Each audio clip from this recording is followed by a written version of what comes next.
All right, my favorite people, White Sterling here, back at it again with another topic.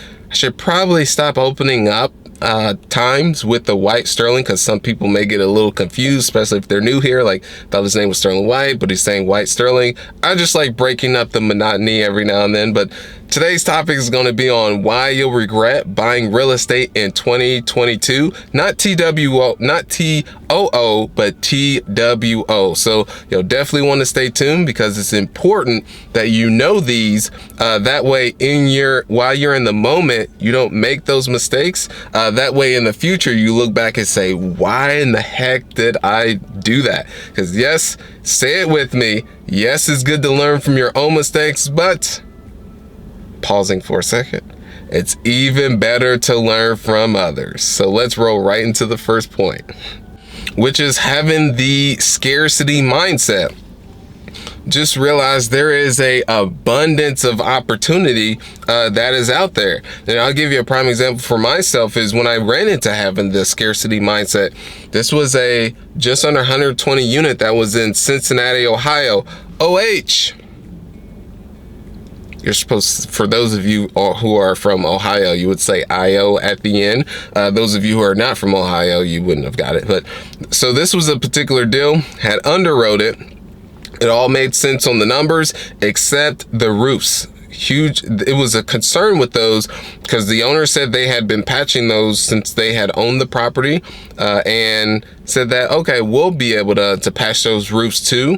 And the owner had owned this for about over 10 years. And yes, as I say that, it's like, okay, well, it's likely you're going to have to replace the roofs. Hindsight 2020, you guys, don't poke fun at me. But ended up going under contract on the deal, walked all the units, and then also got roofing contractors up there to check out the roofs and get bids. And three out of the four said would not feel comfortable patching these roofs. You're definitely going to have to get those replaced. And then at that point in time, went back to the seller and they said, I told you at the beginning I wasn't going to budge. And that was the case. So remember, and this is where the scarcity mindset that, okay, we've got to make this deal work.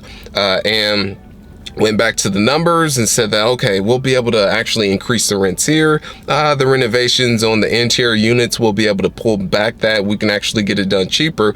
And then at that point in time, while we were in the moment, I remember both Jacob and I said, this is scarcity right here. And this is exactly where people get in trouble.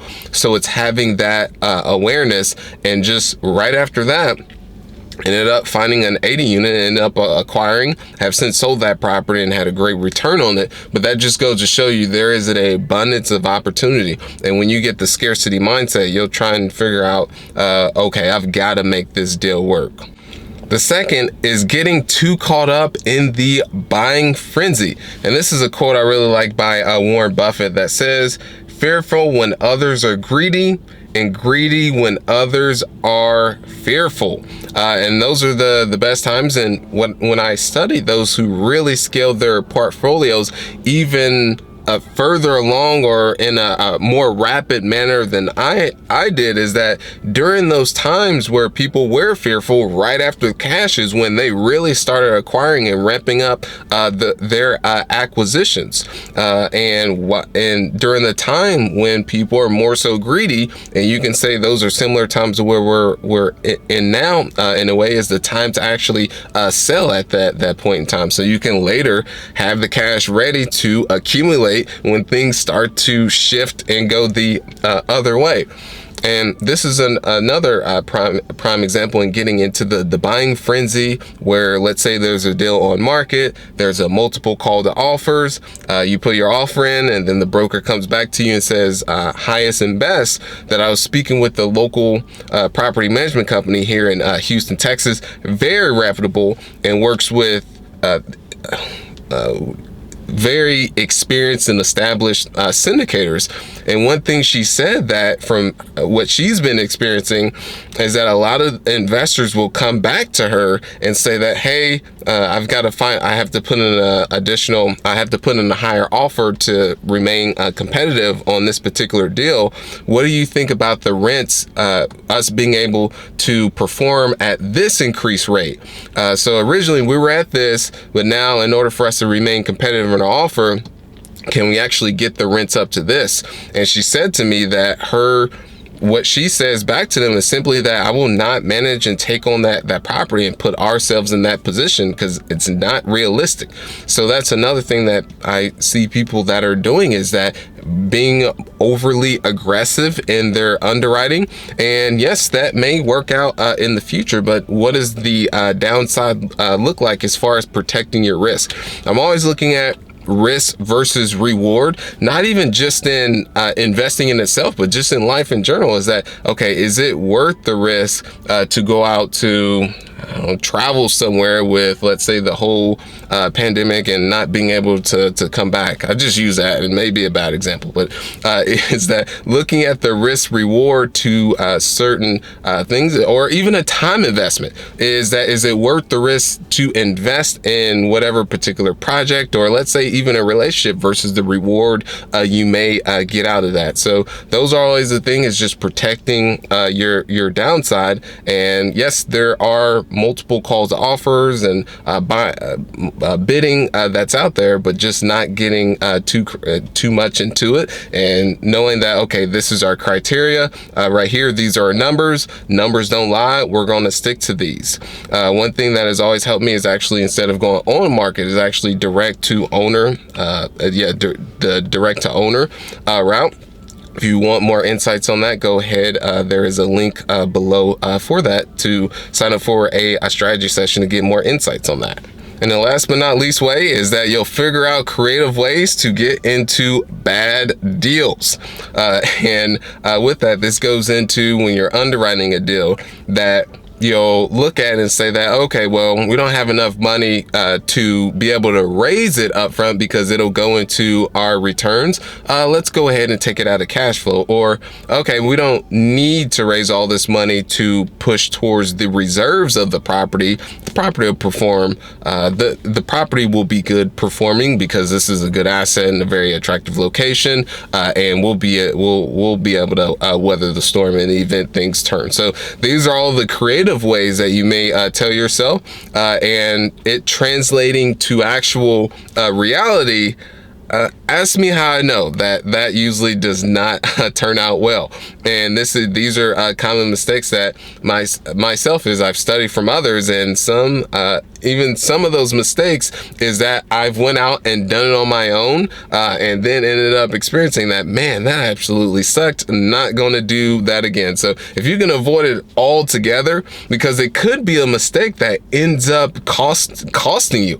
Prime example, all those people that over leverage their property by putting too much debt onto their property. And what that means is, if you put anywhere between, let's say, 80 to 100% debt onto your property, that's when you're starting to run into over leveraging it. Because this is where it comes into play, is that let's say you've got a 2-unit, 3-unit, or let's even say a single family, for instance, or even larger than that. But is that if rents start to pull back, or we have a moratorium, something along those lines, where you're not able to get the income that you originally had, and you don't have enough income now after all your expenses to be able to service the debt, and you may have to try and come out of pocket to be able to cover that difference. However, if you got multiple properties where you've put too much debt onto the property, can you now come out of pocket to be able to cover the difference on all those properties? That's where many people ended up getting in trouble. So it's just learning from that. All right, and in conclusion, those are the regrets that you'll have as you're buying real estate in 20 TWO. So go ahead, jot those down. That way, when you're in the spur of the moment and these start to come up, is just think of it as there is my face going around you, in an angel face that's circling around, that no, you don't want to do this deal, it's a bad deal. But then you got a devil that's going around you, that's dancing around, that's, you want to buy this deal even though it's a bad deal, you don't have enough money to take care of the renovations, but go ahead and take it out of cash flow. Is that's what you'll have, that image of me. But let's go ahead and end off on a story, which is by far one of my favorite ones, by Russell Conwell. It's Acres of Diamonds. And I remember Earl Nightingale telling the story, where it's about a farmer. He's doing quite well in the farming industry. However, he starts to hear about people mining diamonds, and they're out there making a killing, absolutely crushing it. And he ends up selling everything that he has, his farm, his trailers, his cows, his cattle, and cows and cattle may be the same thing, but he sells off everything in order to get into this industry, because he hears about all these people that are making a killing, and that are absolutely having wildly success. And he spends years doing this and has no success whatsoever. And unfortunately, he ends up going on a bridge and just jumping off and completely taking his life, because he lost everything and he really placed a big bet on this. And they go back to the person who actually bought his farm, who actually heard about some of the mining, and ended up just checking underneath the current land that he has, and ended up finding diamonds from that, because he ended up he ended up finding diamonds. So in summary is that you just never know what you can do in your current field or where you're currently at, versus getting the shiny object syndrome and deciding to go somewhere else. So that was my big takeaway from that story, and you can, yeah, that was my big takeaway from the story from that. So go ahead, and those of you who are on the YouTube, hit that like and subscribe button. It would really mean the world to me. And those of you who are on the podcast, leave that rating as soon as you get out of the shower, as you're washing your butt, then facing that order, leave that rating. It would really mean the world to me. So keep being awesome, everyone, working towards becoming the strongest version of yourself. Thank you.